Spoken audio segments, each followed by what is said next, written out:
សួស្តីបងប្អូនទាំងអស់គ្នានៅក្នុងវីដេអូមួយនេះខ្ញុំនឹងធ្វើការចែករំលែកពីរបៀបក្នុងការឆែកមើល Channel YouTube របស់យើងនឹង spam ប៉ុន្មានភាគរយបាទអញ្ចឹងសម្រាប់បងប្អូនអាចធ្វើការឆែកមើលបានបើសិនជាបងប្អូនបង្កើតនៅ Channel YouTube ណាហើយផុសវីដេអូទៅអត់សូវមានអ្នកមើលតោះយើងធ្វើការចូលទៅឆែកទាំងអស់គ្នាដំបូងបងប្អូនចូលជាមួយនឹងកម្មវិធី Chrome បាទរួចហើយយើងធ្វើការវាយពាក្យថា YouTube Studio បាទអញ្ចឹងបងប្អូនឃើញត្រង់ចំណុចខាងលើគេដាក់ថា YouTube Studio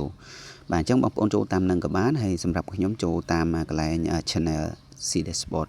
Auto បាទអូខេហើយបន្តមកទៀតយើងចុចពាក្យថា Continue to Studio អញ្ចឹងបងប្អូនចូលឲ្យដូចដែលខ្ញុំបានបង្ហាញហ្នឹងមកណាបងប្អូនបាទអញ្ចឹងនៅពេលដែលយើងធ្វើការចូលជាមួយនឹង Channel YouTube យើងហើយបងប្អូនចុចចូលជាមួយនឹង profile channel YouTube យើងមកបាទឲ្យឃើញចេញដូចតែខ្ញុំបានបង្ហាញហ្នឹងណាបាទរួចហើយបងប្អូនយើងគ្រាន់តែធ្វើការចុចកន្លែងសញ្ញា search នៅត្រង់ចំណុចខាងលើយើងមកបាទកន្លែងខាងលើហ្នឹងយើងអាចធ្វើការ copy link បានអញ្ចឹងបងប្អូនចុចត្រង់ចំណុចខាងលើហ្នឹងមករួចហើយយើងនឹងឃើញកន្លែង see dashboard បាទហើយបន្តមកទៀតយើងគ្រាន់តែចុចកន្លែង copy ហ្នឹងមក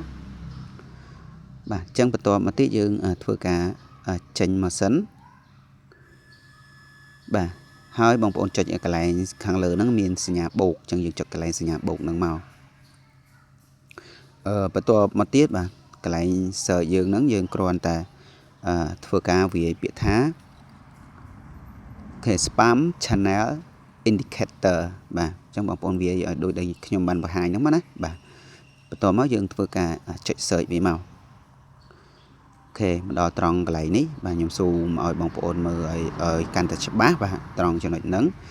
បាទអញ្ចឹងបងប្អូនឃើញកន្លែង link ខាងលើគេ input ហ្នឹងបាទយើងគ្រាន់តែចុចចូលជាមួយនឹង link ហ្នឹងមកអញ្ចឹងបន្ទាប់ពីយើងធ្វើការចុចចូលហើយបងប្អូនហើយត្រង់ចំណុចខាងលើហ្នឹងបាទដែលគេដាក់ថា spam channel indicator ណាបាទកន្លែង search ហ្នឹងយើងចុចលើហ្នឹងមកហើយយើងលុបចេញឲ្យអស់បន្ទាប់មកយើងគ្រាន់តែធ្វើការ copy pass link កន្លែងហ្នឹងមកណាបងប្អូនបន្ទាប់ពីយើងធ្វើការ pass link រួចរាល់ហើយយើងធ្វើការ search មកបងប្អូនអញ្ចឹងយើង search ដើម្បីយើងធ្វើការចូលជាមួយនឹងYouTube channel របស់យើងត្រង់ចំណុចហ្នឹងណាបាទអញ្ចឹងបងប្អូនព្យាយាមចុចមកអញ្ចឹងនៅពេលដែលយើងធ្វើការចុចចូលជាមួយនឹង channel YouTube យើងរួចរាល់ហើយបងប្អូននេះគឺជា channel YouTube របស់ខ្ញុំណាបងប្អូនបាទអញ្ចឹងមកដល់ត្រង់ចំណុចហ្នឹងបងប្អូននឹងឃើញចំនួនទាំង subscriber ក៏មានបាទទាំងវីដេអូរបស់យើងអីគឺវាបង្ហាញនៅលើហ្នឹងតែម្ដងហើយខាងក្រោមនេះគឺជាកន្លែងដែលវាកំពុងតែវិភាគរមើល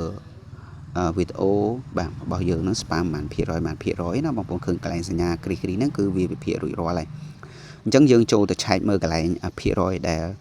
វា spam channel YouTube របស់យើងបាទ scroll មកក្រោមបងប្អូននឹងឃើញចំនួនភាគរយហើយដែលគេដាក់ភាគរយនៅខាងក្រោមនឹងតែម្ដងណាអញ្ចឹងខ្ញុំស៊ូមឲ្យបងប្អូនមើលមកដល់ត្រង់ចំណុចនេះបាទអញ្ចឹងបងប្អូនគួរតែធ្វើការប្រុងប្រយ័ត្នពេលដែលបងប្អូនផុសរាល់វីដេអូចូលនៅក្នុង YouTube ណាបាទប្រុងប្រយ័ត្នបានមែនតើកុំឲ្យវាជាប់ spam ច្រើនបើសិនជាជាប់ត្រឹម 3% ដោយតែខ្ញុំបានបង្ហាញហ្នឹងទេគឺវាអត់ប៉ះពាល់អីជាមួយនឹង channel YouTube យើងទេអញ្ចឹងបងប្អូនអាចធ្វើការផុសបន្តធម្មតាបាទរកលុយបានជាធម្មតាអញ្ចឹងវាភាគរយតិចអញ្ចឹងការផុសរបស់យើងគឺនៅតែមានអ្នកមើលបាទអញ្ចឹងមានអ្នកឃើញច្រើនអញ្ចឹងណាបងប្អូនបាទអញ្ចឹងបើសិនជាភាគរយកន្លែងហ្នឹងគឺមានការកើនច្រើនអញ្ចឹងបងប្អូនគួរតែប្រុងប្រយ័ត្នទៅហើយផុសលើក្រោយណាបងប្អូនបាទហើយបងប្អូនគួរតែអាសាឆែកណាដើម្បីយើងការពារ channel YouTube របស់យើងឲ្យនៅកាន់តែល្អបាទហើយមានអ្នកចំនួនចូលមើលកាន់តែ